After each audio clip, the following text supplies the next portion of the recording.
नमस्कार, मी Rajratna Jondhale. Top news मराठीच्या 9च्या बातम्यांमध्ये आपलं स्वागत. 24 तास नाही तर फक्त एका तासात आपण देशभरातील दिवसभराच्या महत्त्वाच्या राजकीय, सामाजिक, क्राईम आणि मनोरंजनासह इतर घडामोडींचा वेगवान आढावा घेणार आहोत. राष्ट्रवादी काँग्रेस शरद पवार गटाचे आमदार रोहित पवार यांनी इंदापूरमध्ये बारामती लोकसभेच्या महाविकास आघाडीच्या उमेदवार सुप्रिया सुळे यांच्या प्रचारादरम्यान क्रिकेट खेळण्याचा आनंद लुटला. यासह पाहूया दिवसभरातील महत्त्वाच्या घडामोडी पुढील एक तासात. लोकसभा निवडणुकीचा प्रचार शिगेला पोहोचला असतानाच आज आमदार रोहित पवार यांनी इंदापुरात क्रिकेट खेळण्याचा आनंद घेतलाय.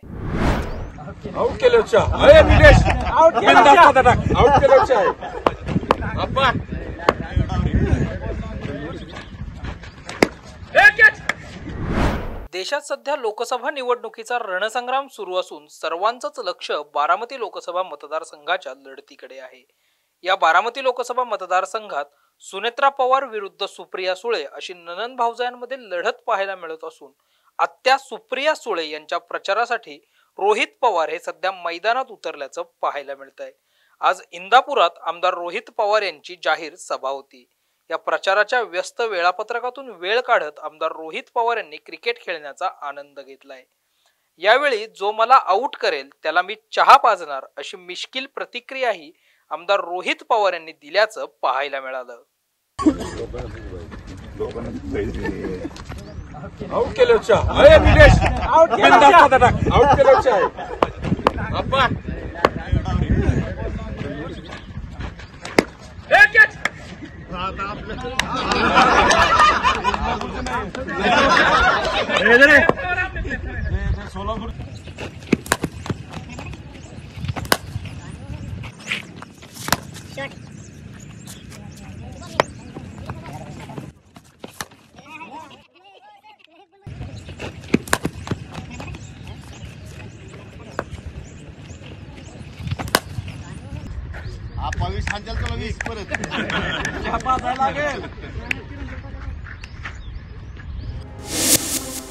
लोकसभा निवडणुकीचा रणसंग्राम सुरू झालाय. या लोकसभा निवडणुकीच्या पार्श्वभूमीवर सर्वच पक्ष जे आहेत ज्या पद्धतीने आपले उमेदवार घोषित करत असतात त्या पद्धतीने आपला जाहीरनामा देखील प्रसिद्ध करत असतात. आणि आज राष्ट्रवादी काँग्रेस पार्टी, अजित पवारांचा जो राष्ट्रवादी काँग्रेस पार्टी आहे त्या राष्ट्रवादी काँग्रेस पक्षाकडून आपला जाहीरनामा जो आहे तो प्रसिद्ध करण्यात आलेला आहे.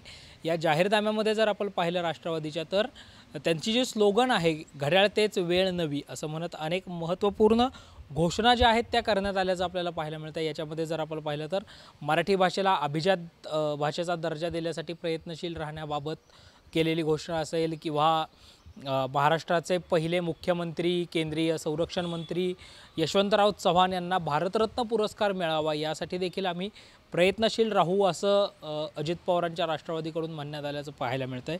प्रमुख जर आपण ठळक मुद्दे पाहिले राष्ट्रवादीच्या जाहीरनाम्यातले तर अर्थातच पहिला मुद्दा हा आहे मराठी या मातृभाषेला अभिजात भाषेचा दर्जा मिळावा यासाठी राष्ट्रवादी काँग्रेस पक्ष सतत प्रयत्नशील राहणार असून तो मिळवणं हा मराठी जनांचा अधिकार आहे व त्यासाठी आमचा पक्ष अर्थात राष्ट्रवादी काँग्रेस पक्ष केंद्रात प्रयत्न करेल. म्हणजेच राष्ट्रवादी काँग्रेस पक्ष जो अजित पवारांबरोबर गेलेला एक गट आहे तो सध्या महायुतीबरोबर आहे आणि अर्थातच NDA बरोबर आहे. त्यामुळे आम्ही केंद्र सरकारकडे पाठपुरावा करून मराठी भाषेला अभिजात भाषेचा दर्जा प्राप्त करून देऊ असं दादांच्या राष्ट्रवादीकडून जाहीरनाम्यामध्ये जे आहे ते सांगण्यात आल्याचं पाहायला मिळतं. याबरोबरच यशवंतराव चव्हाण यांना भारतरत्न पुरस्कारानं सन्मानित करण्यात यावं यासाठी देखील राष्ट्रवादी काँग्रेस पक्ष मोलाची भूमिका बजावेल असं या जाहीरनाम्यामध्ये सांगण्यात आल्याचं पाहायला मिळतं आहे.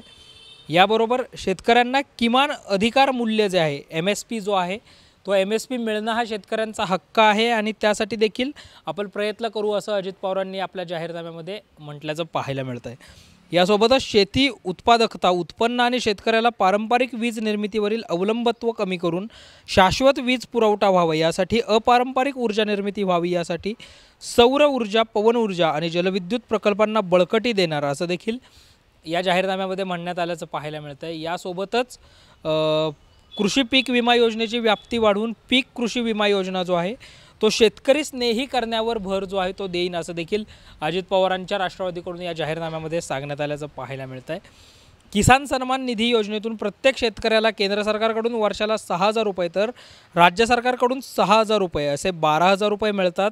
त्यामध्ये भरीव वाढ करण्यासाठी देखील आम्ही प्रयत्नशील राहू असं या जाहीरनाम्यामध्ये म्हणण्यात आल्याचं पाहायला मिळतं आहे.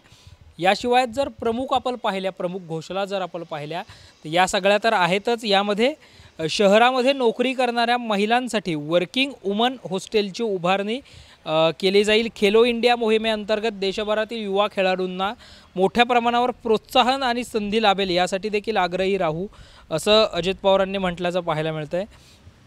यासोबतच केंद्र सरकारचं जे परराष्ट्र धोरण आहे या परराष्ट्र धोरणाला राष्ट्रवादी काँग्रेस पक्षाचा ठाम पाठिंबा राहील आणि याची आम्ही हमी देत आहे. संयुक्त राष्ट्र सुरक्षा परिषदेत भारताला स्थायी सदस्यत्व मिळावं अशी देखील राष्ट्रवादी काँग्रेस पक्षाची भूमिका आहे असं देखील या जाहीरनाम्यामध्ये म्हणण्यात आल्याचं पाहायला मिळतं आहे. तब्बल 7 पाली घोषणा आहे. यामध्ये शेतकरी असतील, कष्टकरी असतील, सामान्य मध्यमवर्गीय असतील, महिला असतील, मुली असतील, तरुण असतील, या सगळ्यांच्या बाजूने किंवा सर्वांच्यासाठीचा सर्वसमावेशक असा जाहीरनामा जो आहे तो अजित पवारांकडून मांडण्यात आल्याचा आज पाहायला मिळतं आहे. 7 पानी हा संपूर्ण जाहीरनामा आहे. लवकरच महायुती म्हणून शिंदेंची शिवसेना आणि भारतीय जनता पक्ष यांचा देखील जाहीरनामा जो आहे तो येऊ शकतो. तिकडे महाविकास आघाडी म्हणून शिवसेना उद्धव बाळासाहेब ठाकरे, राष्ट्रवादी शरदचंद्र पवार आणि काँग्रेस यांचा देखील आपला जाहीरनामा जो आहे तो जाहीरनामा लवकरच प्रसिद्ध होऊ शकतो. मात्र अजित पवारांचा जाहीरनामा जो आहे तो आज प्रसिद्ध झाल्याचं आपल्याला पाहायला मिळतं. संपूर्ण देशात लोकसभा निवडणुकीचा रणसंग्राम सुरू झाला असून महाराष्ट्रातील पुणे, मावळ, शिरूर आणि बारामती या लोकसभा मतदारसंघांमधील लढतींवर सर्वांचंच लक्ष आहे. या 4 मतदारसंघांमध्ये नेमकी मतदार संख्या किती आहे यावरचाच टॉप न्यूज मराठीचा हा स्पेशल रिपोर्ट.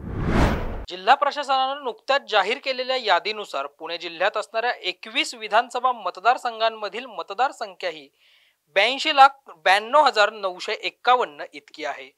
कोणत्या लोकसभा मतदारसंघात विधानसभा निहाय किती मतदार संख्या आहे पाहूया ग्राफिक्सच्या माध्यमातून. पुणे लोकसभा मतदारसंघ एकूण मतदार संख्या 20,47,389. वडगाव शेरी विधानसभा मतदारसंघातील मतदारांची संख्या 4,63,671. शिवाजीनगर विधानसभा मतदारसंघातील मतदारांची संख्या 2,76,920. कोथरूड विधानसभा मतदारसंघातील मतदारांची संख्या 4,10,634. पर्वती विधानसभा मतदारसंघातील मतदारांची संख्या 3,39,375. पुणे कॅन्टोन्मेंट विधानसभा मतदारसंघात एकूण 2,80,400 इतके मतदार आहेत. कसबा पेठ विधानसभा मतदारसंघात 2,76,389 इतके मतदार आहेत. बारामती लोकसभा मतदारसंघ एकूण मतदार संख्या 23,62,407. बारामती विधानसभा मतदारसंघात 3,67,876. इंदापूर विधानसभा मतदारसंघात 3,23,074. पुरंदर विधानसभा मतदारसंघात 4,27,218 इतके मतदार आहेत. दौंड विधानसभा मतदारसंघात 3,39,082 इतके मतदार आहेत.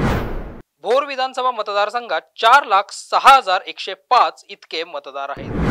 खडकवासला विधानसभा मतदारसंघात 5,34,132 इतके मतदार आहेत. शिरूर लोकसभा मतदारसंघ एकूण मतदार संख्या 25,27,241.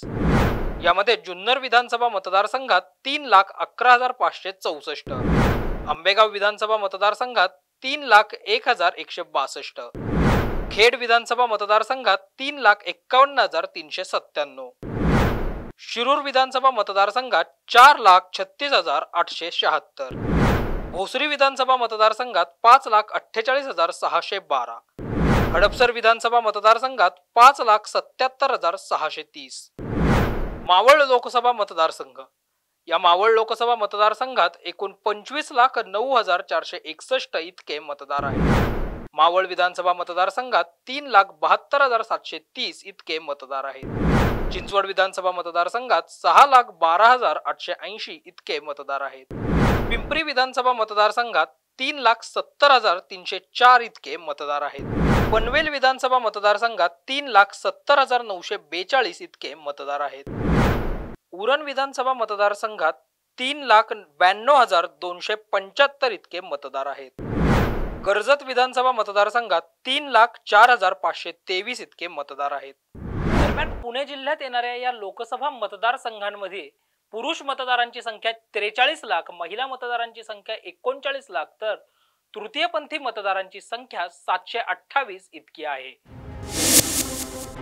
राजकारणामध्ये कधीच कोणाचा कायमचा मित्र किंवा शत्रू नसतो असं आपण नेहमीच ऐकतोय. मात्र महाराष्ट्राच्या राजकारणामध्ये या वाक्याचं प्रत्यंतर आपल्याला वारंवार येताना पाहायला मिळतंय. म्हणजे अगोदर अशोक चव्हाणांचं भाजपामध्ये जाणं असेल, त्यानंतर जर आपण पाहिलं तर अजित पवार गटानं भारतीय जनता पक्षासोबत येणं असेल, अशा अनेक घटना ज्या आहेत त्या घटना आपल्याला अलीकडच्या काही दिवसामध्ये पाहायला मिळाल्या. किंवा नुकतंच अगदी 2 ते 3 दिवसापूर्वी म्हाडा लोकसभा मतदारसंघामध्ये मोहिते पाटील आणि उत्तमराव जानकर यांच्यामध्ये असणारा ही राजकीय जो संघर्ष आहे, राजकीय हाडवैरत्व जे आहे, राजकीय जो एक वाद होता तो वाद कुठंतरी संपल्याचं पाहायला मिळालं. असं सगळं असताना आज अजित पवार हे श्रीरंग बारणेंच्या प्रचारासाठी पोहोचले. आता तुम्ही म्हणाल की अजित पवार महायुतीमध्ये सोबत आहेत आता, मग अजित पवार श्रीरंग बारणेंच्या प्रचारासाठी गेले तर त्यात नवीन काय? तर नवीन हे आहे की ज्या पार्थ पवारांचा पराभव श्रीरंग बारणे यांनी 2019च्या निवडणुकीमध्ये केला, 1 लाख मतांच्या फरकानं श्रीरंग बारणेंनी पार्थ पवारांना आसमान दाखवलं. त्या आपल्या लेखाचा पराभव करणाऱ्या श्रीरंग बारणेंच्या प्रचारामध्ये अजित पवार उतरल्याचं आपल्याला पाहायला मिळालं. 2019ची लोकसभा निवडणूक जी आहे ती सर्वार्थानं चर्चेमध्ये असणारी निवडणूक होती. आणि यामध्ये हाय व्होल्टेज जे 2019मध्येही मतदारसंघ होते, ज्याच्यामध्ये बारामती लोकसभेचा मतदारसंघ होता. या मतदारसंघामध्ये सुप्रिया सुळे विरुद्ध कांचन कुल अशी लढाई जी आहे बारामती लोकसभा मतदारसंघामध्ये आपल्याला पाहायला मिळाली होती. शिरूर मतदारसंघामध्ये अमोल कोल्हे विरुद्ध आढळराव पाटील अशी लढाई आपल्याला पाहायला मिळाली होती. तर मावळ मतदारसंघामध्ये जी आहे ती श्रीरंग बारणे विरुद्ध पार्थ पवार अशी लढत आपल्याला पाहायला मिळाली होती. तर पुणे लोकसभा मतदारसंघामध्ये गिरीश बापट विरुद्ध मोहन जोशी अशी लढत आपल्याला पाहायला मिळाली होती. मात्र या सगळ्या नंतर प्रमुख लक्ष जे होतं, म्हणजे या 4 मतदारसंघांपैकी प्रमुख हाय व्होल्टेज लढती ज्या होत्या त्यातली पहिली लढत अर्थातच बारामतीची होती. कारण कांचन कुल विरुद्ध सुप्रिया सुळे अशी ती लढाई झाल्याचं पाहायला मिळत होतं, लढत झाल्याचं पाहायला मिळालं होतं. या मतदारसंघामध्ये 1,75,000 मतांचं लीड घेऊन 1,45,000 मतांचं लीड घेऊन सुप्रिया सुळे ज्या आहेत त्या विजयी देखील झाल्याचं पाहायला मिळालं होतं. दुसरीकडे मावळ लोकसभेचा जो मतदारसंघ होता, या मावळ लोकसभा मतदारसंघामध्ये श्रीरंग बारणे यांनी पार्थ पवार यांचा तब्बल 1 लाख मतांच्या फरकाने पराभव केला होता. आणि श्रीरंग बारणे हे त्यावेळी जायंट किलर असं ठरल्याचं पाहायला मिळालं होतं. त्यानंतर मधल्या काळात पुलाखालून बरंच पाणी जे आहे म्हणजे बोलीभाषेत ते वाहून गेल्याचं आपल्याला पाहायला मिळतं आहे. आणि त्या अनुषंगानं अजित पवारांचं आता महायुतीसोबत येणं, अजित पवार महायुतीत आल्यानंतर राष्ट्रवादीकडून राष्ट्रवादीचे जे तिथले स्थानिक नगरसेवक होते भाऊसाहेब भोईर असतील किंवा सुनील अण्णा शेळके असतील, याचं प्रमुख नेत्यांनी किंवा राष्ट्रवादीमधला एक गट जो आहे तो आप्पा बारणे, श्रीरंग आप्पा बारणे यांना उमेदवारी मिळू नये यासाठी प्रयत्न करताना पाहायला मिळत होता. किंवा त्या अनुषंगानं तशी विधानं जी आहेत ती येताना पाहायला मिळत होती. भारतीय जनता पक्षाकडूनही उमा खापरे असतील किंवा जिल्हाध्यक्ष रवींद्र भेगडे असतील, तर हे सुद्धा मावळचा जो पुढचा खासदार आहे तो कमळावरचाच असेल असं सांगत होते. मात्र अखेर शिंदेंच्या शिवसेनेकडून श्रीरंग बारणे यांना पुन्हा एकदा तिसऱ्यांदा लोकसभेची संधी जी आहे ती संधी देण्यात आल्याचं पाहायला मिळालं. आज श्रीरंग बारणे यांनी खंडोबा माळते PMRDA ऑफिस इथपर्यंत आपली नामांकन रॅली जी आहे, उमेदवारी अर्ज भरण्यासाठीची रॅली जी आहे ती रॅली देखील काढली. आणि या रॅलीमध्ये मुख्यमंत्री एकनाथ शिंदे, उपमुख्यमंत्री अजित पवार, शालेय शिक्षण मंत्री दीपक केसरकर, भाजपाचे विधान परिषदेचे आमदार, विधान परिषदेतले गटनेते प्रवीण दरेकर हे प्रमुख उपस्थित असल्याचं देखील आपल्याला पाहायला मिळालं होतं. मात्र प्रमुख लक्ष जे आहे या सगळ्यामध्ये ते श्रीरंग बारणे आणि अजित पवार यांच्यावरच असल्याचं पाहायला मिळालं होतं. कारण असं देखील बोललं जातं आता की पार्थ पवार हे स्वतः श्रीरंग बारणेंच्या प्रचारासाठी निवडणुकीमध्ये उतरू शकतात. अजित पवारांनी पहिल्यांदाच सुरुवातीलाच क्लिअर केलेलं आहे की महायुती म्हणून आम्ही महायुतीचा धर्म निभावणार आहोत. आणि त्या अनुषंगाने मागे काय झालं हे विसरून आता नव्यानं सुरुवात करायची आहे. घड्याळ तेच वेळ नवी असं राष्ट्रवादी काँग्रेस पक्षाचे कार्यकर्ते म्हणताना आपल्याला पाहायला मिळतात आणि त्याच अनुषंगाने आज श्रीरंग बारणेंचा अर्ज भरण्यासाठी उपस्थित असणाऱ्या अजित पवारांची उपस्थिती हा काहीसा राजकीय वर्तुळामध्ये चर्चेचा विषय रंगल्याचं पाहायला मिळत होतं. लोकसभा 2024च्या सार्वत्रिक निवडणुकीत रत्नागिरी सिंधुदुर्ग मतदारसंघासाठी उद्धव ठाकरे आणि त्यांच्या शिवसेनेवर कायम तुटून पडणारे केंद्रीय मंत्री नारायण राणे आणि ठाकरे यांचे कट्टर समर्थक खासदार विनायक राऊत हे आमनेसामने असणार आहेत. पाहुयात यावरचा टॉप न्यूज मराठीचा हा स्पेशल रिपोर्ट. तळ कोकण हा शिवसेनेचा बालेकिल्ला. आजवर झालेल्या 6 लोकसभा निवडणुकांमध्ये या ठिकाणी शिवसेनेचा उमेदवार निवडून आला. 2014 आणि 2019च्या 2 निवडणुकांमध्ये शिवसेनेकडून विनायक राऊत हे विजयी झाले होते. या दोन्ही वेळी मोदी लाट होती आणि भाजपाचे नेते पदाधिकारी हे शिवसेनेसोबत होते. त्यावेळी राणे विरुद्ध शिवसेना असं 2 निवडणुकींमधील लढतीचं स्वरूप होतं. 2014 आणि 2019च्या दोन्ही निवडणुकीत नारायण राणे यांचे सुपुत्र निलेश राणे हे पराभूत झाले. 2014 मध्ये त्यांनी काँग्रेसमधून तर 2019 मध्ये स्वतःच्या स्वाभिमान पक्षातून निवडणूक लढवली होती. भाजपाकडून नारायण राणे यांना उमेदवारी देण्यात येणार असल्याचं निश्चित मानलं जात होतं. परंतु शिवसेना शिंदे गटाचे नेते उदय सामंत यांचे बंधू किरण सामंत यांच्या प्रबळ दावेदारीमुळे नारायण राणे यांची उमेदवारी घोषित होणं रखडलं होतं. परंतु उमेदवारी मिळण्याच्या आधीच नारायण राणे यांनी रत्नागिरी सिंधुदुर्ग मतदारसंघाच्या मैदानाचा ताबा घेतला होता. या दोन्ही जिल्ह्यांमध्ये नारायण राणे यांनी मेळावे घेतले आहेत. तर दुसऱ्या बाजूला महाविकास आघाडीची उमेदवारी ठाकरेंच्या शिवसेनेचे खासदार विनायक राऊत यांना जाहीर झाली. विनायक राऊत यांना उमेदवारी मिळण्याआधीच त्यांनी गावोगावी बैठका घेऊन प्रचार सुरू केला. 16 तारखेला त्यांनी मोठे शक्ती प्रदर्शन करत उमेदवारी अर्जही दाखल केला. आपण राणे यांना पराभवाची हॅट्रिक करणार असल्याचंही त्यांनी सांगितलं. रत्नागिरी सिंधुदुर्ग लोकसभा मतदारसंघात एकूण 6 विधानसभेचे मतदारसंघ आहेत. त्यातील रत्नागिरी जिल्ह्यातील चिपळूण, रत्नागिरी, राजापूर या 3 तर सिंधुदुर्ग जिल्ह्यातील कणकवली, कुडाळ, मालवण आणि सावंतवाडी या 3 मतदारसंघाचा समावेश आहे. चिपळूण हा राष्ट्रवादी अजित पवार गट, रत्नागिरी आणि सावंतवाडी शिंदेची शिवसेना तर कणकवली भाजपा आणि राजापूर आणि कुडाळ विधानसभा मतदारसंघात ठाकरेंच्या शिवसेनेचे आमदार आहेत. 2019च्या निवडणुकीत विनायक राऊत यांना 1,78,322 एवढं मताधिक्य घेऊन विजयी झाले होते. केवळ कणकवली विधानसभा मतदारसंघातच नारायण राणे यांना मताधिक्य होतं, तर इतर 5ही मतदारसंघात विनायक राऊत यांना मताधिक्य मिळवलं होतं. 2019 नंतर राणे यांनी आपला पक्ष भाजपामध्ये विलीन केला. त्यानंतर मूळ भाजपा आणि राणे समर्थक एकत्र आल्यानंतर भाजपाची तळ कोकणातली ताकद पूर्वीपेक्षा वाढली. त्यामुळे ही जागा भाजपाला मिळावी आणि त्यात पुन्हा राणे यांना उमेदवारी मिळावी यासाठी भाजपाच्या स्थानिक नेत्यांनी पक्षश्रेष्ठींकडे तगादा लावला होता. भाजपाला आता शिवसेनेचा बालेकिल्ला असलेला मतदारसंघ ताब्यात घेण्याची संधी चालून आली. त्यासाठी नारायण राणे यांना सामंत बंधूंची मदत घ्यावी लागणार आहे. कारण या ठिकाणी शिंदे यांच्या शिवसेनेचे विशेषतः उदय सामंत यांचं मोठं नेटवर्क त्यांनी रत्नागिरीत तयार केलं. उदय सामंत यांनी पत्रकार परिषदेत बोलताना मिठाचा खडा पडू नये म्हणून आम्ही ही भूमिका घेतली आहे. आता तिकडूनही मिठाचा खडा पडू नये याची खबरदारी घ्यावी हे निर्देश भाजपाच्या दिशेने होते. कारण मागील 2 महिन्यांपासून राणे आणि सामंत यांच्यात अनेक वादाच्या ठिणग्या उडल्या होत्या. त्यामुळेच आगामी निवडणुकीत भाजप आणि शिंदे यांच्या शिवसेनेत सलोखा कसा राहतो हे महायुतीच्या दृष्टीने अत्यंत महत्त्वाचं आहे. तर सिंधुदुर्गात शिंदे यांच्या शिवसेनेचे मंत्री दीपक केसरकर यांनी यापूर्वीच राणे यांना साथ देण्याचं जाहीर केलंय. विनायक राऊत यांनी मात्र बऱ्यापैकी काँग्रेस व राष्ट्रवादी शरद पवार गट यांच्याशी समन्वय ठेवला. चिपळूणला जाऊन त्यांनी राष्ट्रवादीचा मेळावा घेतला, तर सिंधुदुर्गात जाऊन त्यांनी काँग्रेस कार्यकर्त्यांच्या भेटीही घेतल्या. त्याचबरोबर विनायक राऊत यांचं संघटन रत्नागिरी जिल्ह्यांमध्ये मोठं आहे. तर कुडाळ मालवणचे आमदार वैभव नाईक यांचं नेटवर्कही सिंधुदुर्गात मजबूत आहे. त्याचा फायदा विनायक राऊत यांना होऊ शकतो. राणे विरुद्ध राऊत यांच्यातील लढत म्हणजे कट्टर राजकीय विरोधकांमधील झुंज असणार आहे.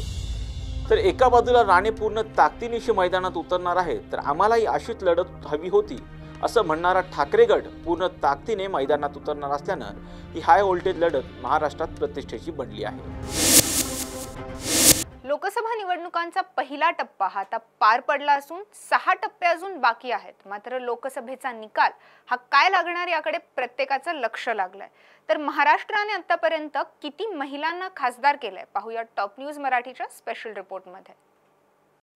आतापर्यंत झालेल्या 17 सार्वत्रिक निवडणुकांपैकी शेवटच्या म्हणजे 2019च्या लोकसभा निवडणुकीत देशात सर्वाधिक 78 महिला खासदार निवडून आल्या. त्यामध्ये महाराष्ट्रातील 8 महिला खासदारांचा समावेश आहे. महाराष्ट्रातूनही प्रथमच 2019 मध्ये एवढ्या प्रमाणात महिला खासदार या निवडून आल्या होत्या. तर कोण आहेत या महाराष्ट्रातील महिला खासदार पाहूयात ग्राफिक्सच्या माध्यमातून. नंदुरबार मतदारसंघामधून हिना गावित भाजपच्या खासदार झाल्या असून 6,39,136 मतांनी त्या निवडून आल्या. अमरावती मतदारसंघातून नवनीत कौर राणा या अपक्ष विजयी झाल्या असून 5,10,947 मताधिक्यांनी नवनीत राणा या निवडून आल्या. रावेर मतदारसंघातून रक्षा खडसे या भाजपच्या खासदार होत्या. तर 6,55,386 मताधिक्यांनी त्या निवडून आल्या. यवतमाळ वाशिम मतदारसंघामधून भावना गवळी या शिवसेनेमधून 5,42,098 मतांनी निवडून आल्या.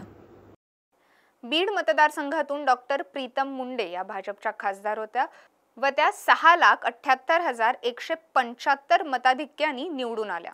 मुंबई उत्तर मध्यमधून पूनम महाजन या भाजपच्या खासदार होत्या व त्या 4,86,672 मताधिक्यांनी निवडून आल्या.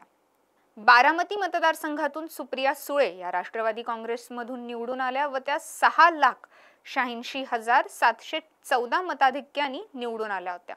दिंडोरी मतदारसंघामधून भारती पवार या भाजपमधून निवडून आल्या व त्या 5,67,470 मताधिक्यांनी निवडून आल्या होत्या. 17व्या लोकसभेसाठी 2019 मध्ये झालेल्या निवडणुकीत 10 खासदार असे होते ज्यांना 10,000पेक्षा कमी मताधिक्यांनी निवडून आले होते. त्यापैकी 6 खासदार हे भारतीय जनता पक्षाचे होते. उर्वरित पैकी काँग्रेसचे 2, राष्ट्रवादी काँग्रेस आणि MIMचा 1 खासदार असून त्यामध्ये संभाजीनगरचे खासदार इम्तियाज जलील यांचाही समावेश आहे. केंद्रीय मंत्री अर्जुन मुंडा यांनाही गेल्या निवडणुकीत जेमतेम 1,500च मताधिक्य होतं. उत्तर प्रदेशातील मछली शहर मतदारसंघातील भाजपचे भोलानाथ यांचे मताधिक्य सर्वात कमी म्हणजे 181 होतं. त्यापाठोपाठ लक्षद्वीप मधील राष्ट्रवादी काँग्रेसचे खासदार मोहम्मद फजल हे 823 मतांनी विजयी झाले होते. तर सर्वात कमी मताधिक्यांनी विजयी झालेल्यांमध्ये उत्तर प्रदेश आणि पश्चिम बंगालमधील प्रत्येकी 2 खासदार होते. तर कोण आहेत हे सर्वात कमी मताधिक्यांनी विजयी झालेले खासदार पाहूयात ग्राफिक्सच्या माध्यमातून. भोलानाथ हे भाजपचे खासदार असून मछली शहर मधून ते 181 मताधिक्यांनी विजयी झाले. मोहम्मद फजल हे राष्ट्रवादी काँग्रेसचे खासदार असून लक्षद्वीप मधून ते 823 मताधिक्यांनी विजयी झाले.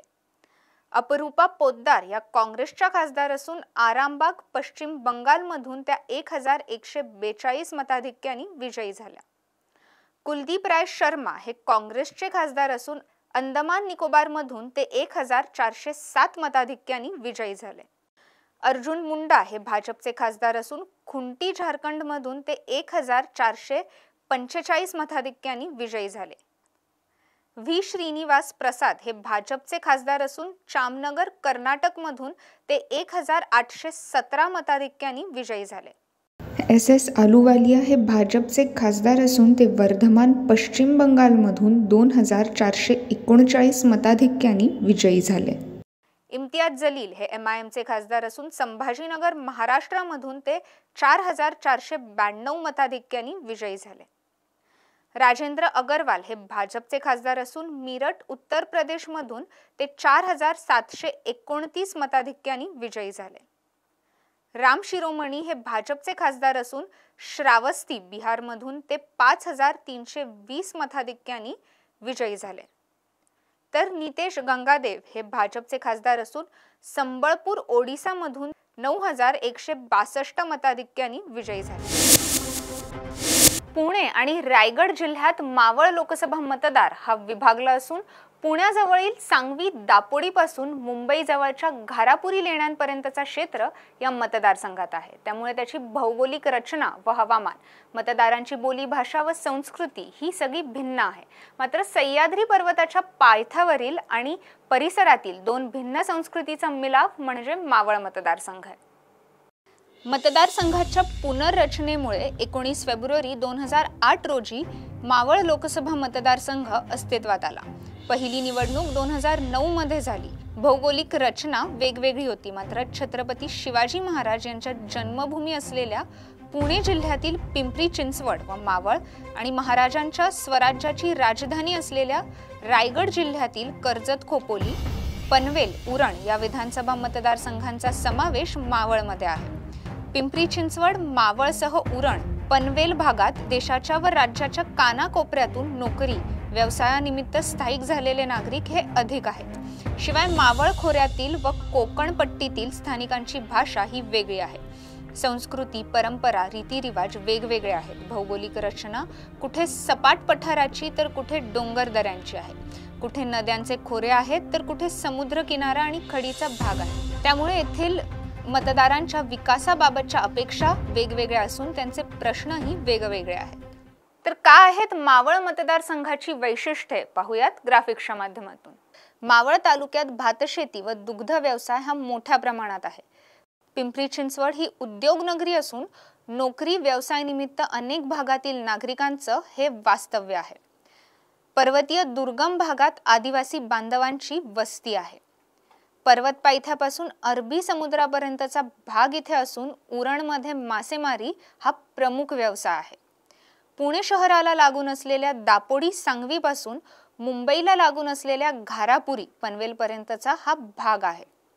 लोणावळा, खंडाळा, माथेरन, थंड हवेची ठिकाणं आणि विसापूर, लोहगड, तुंग, तिकोना, राजमाची असे किल्ले सुद्धा आहेत. जगात गुलाब आणि इंद्रायणी तांदूळ पिकवणारा मावळ तालुका हा एक मुख्य घटक आहे. मुंबईला वीज निर्मिती आणि पाणी पुरवणारी धरणे ही या मावळ मतदारसंघातच आहेत.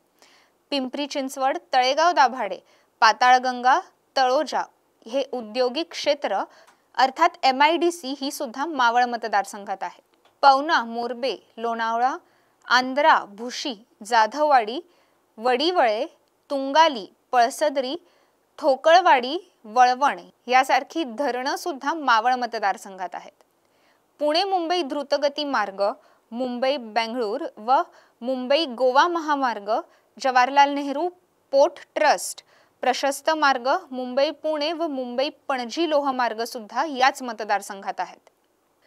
पिंपरी चिंचवड व पनवेल महापालिका, लोणावळा दाभाडे, कर्जत, माथेरान, खोपोली, उरण नगर परिषद, खालापूर, देहू नगर पंचायत, देहू कॅन्टोन्मेंट बोर्ड हे सर्व याच मतदारसंघात येतात.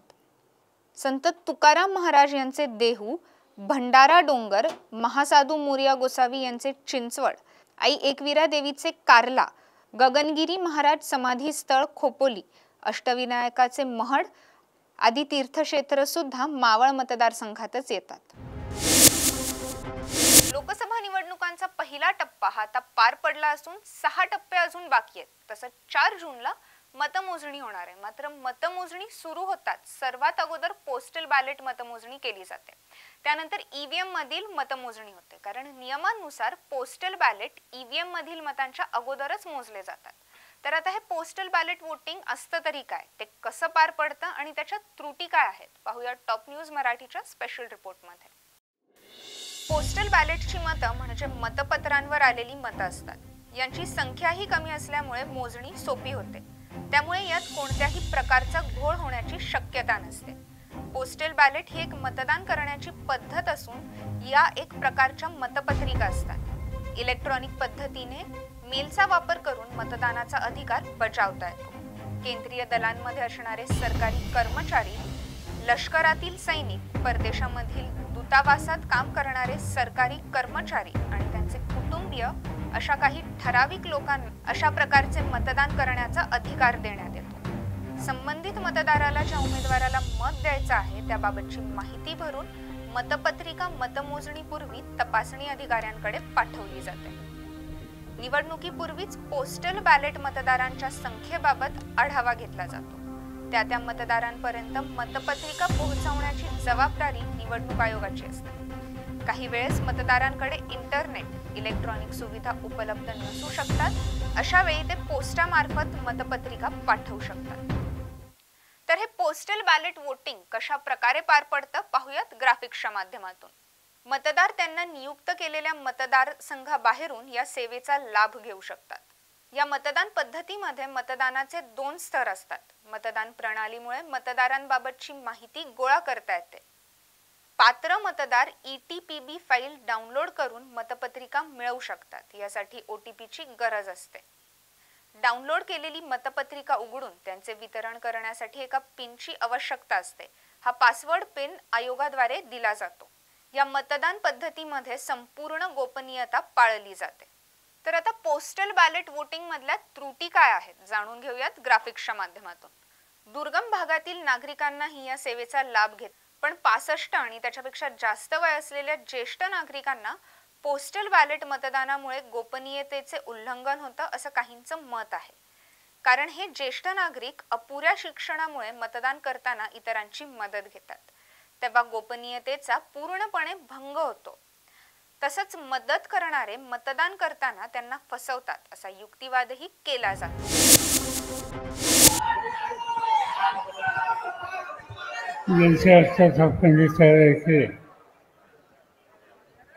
शिवसेना प्रमुख आणि महाराष्ट्रामध्ये सगळ्यांना एकत्र ठेवून आम्ही लोकांनी जी आघाडी स्थापना केली त्याच्याचे मान्यवर उद्धव ठाकरे, व्यासपीठावर असलेले काँग्रेस पक्ष, राष्ट्रवादी काँग्रेस पक्ष, उद्धवजींच्या नेतृत्वाखालची शिवसेना आणि अन्य सगळे पक्ष, या पक्षांचे पदाधिकारी आणि उपस्थित सहकारी बंधू-भगिनी, गेले काही दिवस उद्धवजी मी स्वतः आणि आमच्या आघाडीचे सहकारी महाराष्ट्राच्या कानाकोपऱ्यामध्ये जाऊन आपली भूमिका मांडण्याचा प्रयत्न करत आहेत. आणि जे काही संकट आज देशावर दिसतंय त्या संकटातून मुक्तता कशी करता येईल, होता येईल याचा विचार मांडण्याचा प्रयत्न करतो. आज या ठिकाणी आल्याच्या नंतर मला अनेक जुन्या गोष्टी आठवतात. सार्वजनिक जीवनामध्ये मी कामाची सुरुवात केल्याच्या नंतर तरुणांच्या चळवळीमध्ये सहभागी झालो, महाराष्ट्रावर फिरलो. पण अमरावती एक असं ठिकाण होतं की या ठिकाणी तरुणांची एक जबरदस्त शक्ती उभी राहिली आणि आम्हाला सगळ्यांना काम करण्याच्यासाठी अमरावतीकरांनी प्रोत्साहन दिलं. म्हणून अमरावतीचा अभिमान मला अंतःकरणापासून आहे. आज या ठिकाणी मी आलो एक गोष्ट तुम्हाला सांगण्याच्यासाठी. मला अमरावतीकरांची माफी मागायची आहे की एक चूक माझ्याकडनं झाली. 5 वर्षाच्या पूर्वीची जी निवडणूक होती त्या निवडणुकीमध्ये लोकसभेच्या उमेदवाराला मतदान करा म्हणून मी काही जाहीर सभा घेतल्या. लोकांनी माझा संदेश स्वीकारला. आम्ही ज्यांना पाठिंबा दिला त्यांना खासदार केलं आणि गेले 5 वर्षाचा त्यांचा अनुभव हा बघितल्याच्या नंतर माझ्या मनात अस्वस्थता होती की कधीतरी जावं आणि अमरावतीकरांना सांगावं की आमच्याकडून चूक झाली, ही चूक पुन्हा कधी होणार नाही आणि ती चूक आता दुरुस्त करायची आहे आणि ती चूक दुरुस्त करण्याच्यासाठी ज्याचं सार्वजनिक जीवन आणि व्यक्तिगत जीवन हे अत्यंत स्वच्छ आणि शेवटच्या माणसाचा हिताचा विचार करणार अशा वळणचा वानखेडेंना मोठ्या मतांनी तुम्ही विजय करा हे सांगण्याच्यासाठी या ठिकाणी आलो. आज देशाची हिरकण सत्ता मोदी साहेबांच्या हातामध्ये आहे. गेले 10 वर्ष आपण बघतो आहोत. अनेक ठिकाणची त्यांची भाषणं ऐकतो. काय सांगतात ते हल्ली? मी विधानसभा, लोकसभा आणि राज्यसभेमध्ये गेली 56 वर्ष आहे. आज हिंदुस्थानच्या पार्लमेंटमध्ये अशी कोणी व्यक्ती नाही की तो एके दिवसाचा गॅप न घेता 56 वर्ष सतत निवडून येतो. त्या 56 वर्षामध्ये अनेकांना जवळून खाल्लं, लांबून खाल्लं. इंदिरा गांधींना खाल्लं, राजीव गांधी आणि आम्ही एकत्र संसदेमध्ये होतो त्यांचं कामकाज पाहिलं. नंतरच्या काळामध्ये नरसिंगरावचं काम पाहिलं, त्यांचं मंत्रिमंडळाची काम केलं, मनमोहन सिंगांच्यावर काम केलं. अलीकडच्या जे प्रधानमंत्री झाले जवाहरलाल नेहरूंच्या नंतरचे त्या सगळ्या प्रधानमंत्र्यांच्या कामाची पद्धत ही आम्ही लोकांनी पाहिली. देशाच्या कानाकोपऱ्यात जायचे, भाषणं करायचे आणि त्या भाषणातून नवा भारत कसा उभा करता येईल या प्रकारचा लोकांचा आत्मविश्वास वाढेल अशा प्रकारचा संदेश या सगळ्या राज्यकर्त्यांनी दिला. आजचे प्रधानमंत्री कुठेही गेल्याच्या नंतर पहिल्यांदा जवाहरलाल नेहरूंच्या टीका कर, काँग्रेस पक्षावर टीका कर. या जवाहरलाल नेहरूंनी स्वातंत्र्याच्या पूर्व काळामध्ये अवघ्या आयुष्याची उमेदीची काळ जवळपास 10 ते 11 वर्ष इंग्रजांच्या तुरुंगामध्ये घालवली आणि स्वातंत्र्य मिळाल्याच्या नंतर हा देश संसदीय लोकशाहीच्या पद्धतीने चालला पाहिजे यासाठी एक रचना उभी केली. त्या जवाहरलाल नेहरूंचं योगदान हा या देशाच्या इतिहासात कोणी विसरू शकत नाही आणि तेच आज मुख्य प्रधानमंत्री त्यांच्या टीका टिप्पणी करतात, त्यांच्याबद्दलच्या चुकीच्या गोष्टी सांगतात.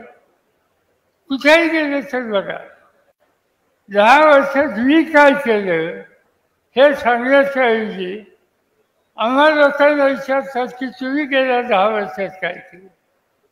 अरे 14 ते 24 तुम्ही आहात, तुमच्या हातात सत्ता आहे. त्या सत्तेचा वापर कसा केला आणि देशाचं चित्र बदलायला तुम्ही काय केलं हे सांगण्याच्या ऐवजी अन्य लोकांच्या टीका टिप्पणी करायची हे सूत्र ज्या व्यक्तीच्या मनात आहे याचा अर्थ सत्य आहे की व्यापक दृष्टिकोन राज्यकर्त्याचा असला पाहिजे. त्या दृष्टिकोनाचा अभाव आजच्या नेतृत्वाच्यामध्ये आणि अशाच्या हातातून ही सत्ता काढून घेण्याचं काम हे करावं लागेल.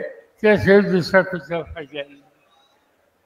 आज आम्ही सातत्याने सांगतो त्यांची कामाची पद्धत बघितल्याच्यानंतर मुजरांच्या हिताची जपणूक पार्लमेंटमध्ये आम्ही बसतो, खासदार लोकांशी गप्पा गोष्टी करतो.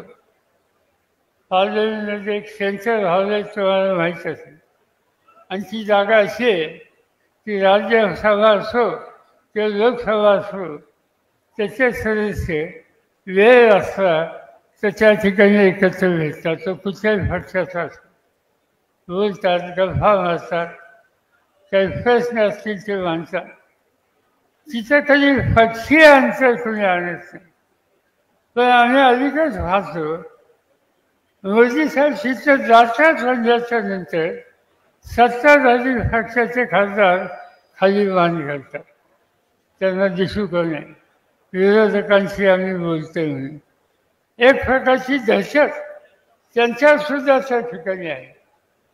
आणि ही दहशत निर्माण करण्याचं काम स्वतःच्या पक्षाच्या सदस्यांचं त्यांच्या हातात पुन्हा सत्ता द्यायची का?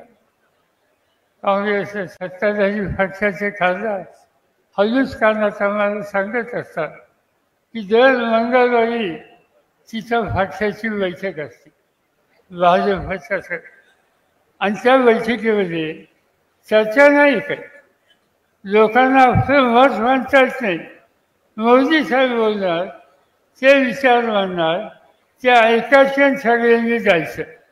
दुसरा कुणालाही त्या ठिकाणी एक शब्द बोलण्याचा अधिकार नाही.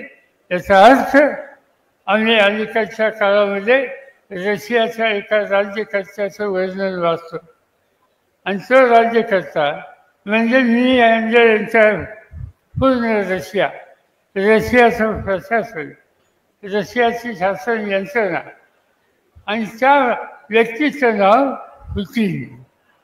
आज या देशामध्ये मोदींच्या रूपानं नवीन पुतीन तयार होतं का काय ही चिंता या देशाच्या जनतेला आहे. आणि म्हणूनच सातत्याने अनेक लोक बोलतात की या देशाच्या संसदीय लोकशाही संकटात जाईल असं चित्र दिसतंय. आणि ते मी मानतो असं नाही. हेगडे नावाचे एक मंत्री, केंद्र सरकारचे मंत्री, बंगलोरचे, त्यांनी बंगलोरमध्ये भाषण केलं की हा देश ज्या पद्धतीनं मोदींना चालवायचा आहे ते जर चालवायचा अधिकार त्यांना द्यायचा असेल तर घटना बदलली पाहिजे, घटना बदलली पाहिजे. ज्योती मिर्झा नावाचा खासदार राजस्थानमध्ये भाजपच्या जाहीरपणानं मागणी करतात की या देशाची घटना बदलायची आवश्यकता आहे आणि त्यासाठी मोदींना अधिकार द्या. उत्तर प्रदेशमध्ये लल्लू सिंह नावाचा भाजपचा खासदार आहे, जाहीरपणानं सांगतात की मोदींच्या हात बळकट करायचे असेल तर या घटनेत दुरुस्ती करण्याची गरज आहे. डॉक्टर बाबासाहेब आंबेडकरांनी एक फार मोठं योगदान या देशासाठी करून ठेवलं, आणि ते म्हणजे संविधान. तुम्ही देशाच्या आजूबाजूची स्थिती बघा. पाकिस्तानमध्ये आपण पाहिलं की तिच्या इकडे लष्करशाही होती, श्रीलंकेमध्ये लष्करशाही होती, बांगलादेशमध्ये लष्करशाही होती, नेपाळमध्ये हुकुमशाही होती. भारताच्या आजूबाजूला कधी कधी आपण ही हुकुमशाही पाहिलेली आहे, आणि ती भारतात यायची नसेल तर हे संविधान मजबूत केलं पाहिजे. त्या संविधानावर कुणी हात ठेवत असेल, कुणी धक्का देत असेल, त्याचा बदलाव करण्याचा विचार करत असेल तर या देशाचं प्रचंड नुकसान होईल. आणि ती स्थिती येऊन द्यायची नसेल तर संविधानाला आज या राजूची इच्छा करून एक संकट येण्याची शक्यता आहे, याची नोंद घेऊन आपण त्या प्रवृत्तीला खऱ्यासारखं बाजूला ठेवणं हे काम उद्याच्या निवडणूक करायचे, आणि ते करण्यासाठी एकत्र यायचं काम केलं. काही लोक मला विचारतात तुम्ही सगळे एकत्र, तुम्ही यापुढे एकमेकाच्या विरुद्ध लढलो? म्हणजे हो. काँग्रेस आणि राष्ट्रवादी काँग्रेस पक्ष एका विचाराने अनेक वर्षापासून काम करतो. आम्हा सगळ्यांची विचारधारा ही गांधी नेहरूंची विचारधारा, आणि त्या विचारधारेने आम्ही काम करतो. लोक विचारतात शिवसेनेचं काय? शिवसेनेचं वैशिष्ट्य हे की या देशावर कुठलीही समस्या निर्माण झाली तर या शिवसेनेच्या नेतृत्वानं पहिल्यांदा देशाचा विचार केला. मला आठवतं 1977 साली सगळ्या देशामध्ये सगळे राजकीय पक्ष काँग्रेस पक्षाची टीका टिप्पणी करत होते, इंदिरा गांधींच्या हल्ले करत होते. एकच नेता त्यावेळी उभा राहिला आणि त्या नेत्याचं नाव बाळासाहेब ठाकरे. आणि बाळासाहेब ठाकरेंनी सांगितलं की हा देश पुढे न्यायचा असेल, या देशामध्ये प्रगती करायची असेल आणि या देशाच्या समस्या कमी करायच्या असतील ते इंदिरा गांधी या करू शकतात. आणि म्हणून इंदिरा गांधींना जाहीरपणाने समर्थन देण्याचं काम त्या काळामध्ये बाळासाहेब ठाकरेंनी केलं. आज तीच अवस्था आहे आणि मला आनंद आहे की आम्हा दोघांच्या बरोबर काँग्रेस आणि राष्ट्रवादीच्या बरोबर खांद्याला खांदा लावून आज उद्धवजी आणि त्यांचा सैनिक ठिकठिकाणी उभा राहिले. मी एक गोष्ट सांगतो, उद्धवजी आणि तुमचे कार्यकर्ते हल्ली जवळून बघतो, यापूर्वी तसे बघत नव्हतं. जाईल तिथं मी बघतो. आज मी पहिल्यांदा असं बघितलं की महाराष्ट्राच्या कानाकोपऱ्यात कुठेही गेलं आणि प्रश्न महत्त्वाचा लोकांचा असेल तर धावून जाणार रस्त्याच्या सोडवणुकीसाठी तुमचा शिवसैनिक त्या ठिकाणी असतो. आणि त्यामुळे ही एक जबरदस्त बाळासाहेबांचा विचार घेऊन तरुणांची संघटना तुम्ही उभी केली. ती सगळी संघटना आज देशावर जे संकट येऊ पाहतंय त्या संकटाच्या विरुद्ध लढण्याच्यासाठी एक जबरदस्त ताकद त्यांच्यामध्ये मिळेल आणि हे संकट येऊ शकणार नाही, ही स्थिती तयार होईल याचा मला पूर्ण विश्वास आहे. आणि त्यासाठी तुम्हाला मी अंतःकरणापासून धन्यवाद देऊ इच्छितो. हा काही अधिक बोलायचा प्रसंग नाही.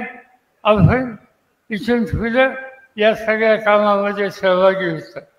निवडणुका आल्या आणि या निवडणुकीमधून राज्यामध्ये ठिकठिकाणी ही जी आघाडी आम्ही लोकांनी स्थापन केली त्यांचे जे प्रतिनिधी आहेत, त्यांचे उमेदवार आहेत, त्यांना मोठ्या मताने विजयी करायचे, त्यांना शक्ती द्यायची.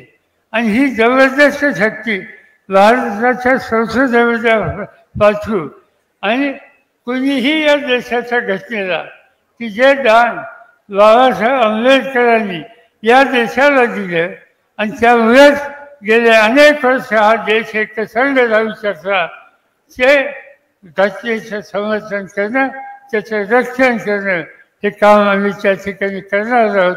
आणि ते काम करण्यासाठी एक उत्तम सामान्य कुटुंबाचा आणि अनेक वर्ष वेगवेगळ्या क्षेत्रामध्ये अतिशय मोलाची कामगिरी केलेला बळवंत वानखेडे यांना तुम्ही या ठिकाणी विजय करा.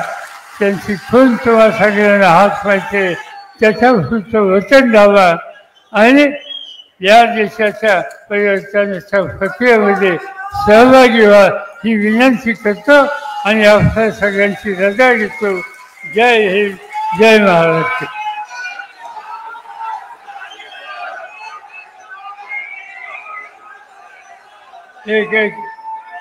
एक गोष्ट मला सांगायची आहे की ही निवडणूक अत्यंत महत्त्वाची निवडणूक आहे. आता या निवडणुकीचा पहिला टप्पा संपला आणि जे मतदान झालं ते चिंता करण्यासारखं आहे. नागपूर शहरामध्ये मतदानाची टक्केवारी 54% आणि तुम्ही जर बघितलं तर गडचिरोली तिच्या 70%, गडचिरोलीचा आदिवासी 70% मतदान करतो आणि नागपूरचा सुविधा माणूस 54% मतदान करतो. याचा अर्थ याच्यातून काही शिकलं पाहिजे. आम्हाला वानखेड्यांच्या निवडणुकीमध्ये 80%च्या पुढं अमरावतीचं मतदान पाहिजे, ते द्याल हीच अपेक्षा करतो. आजच्या 9च्या बातमीपत्रात इथेच थांबण्याची वेळ झाली. पाहत राहा टॉप न्यूज मराठी, आपला महाराष्ट्र, आपली बातमी.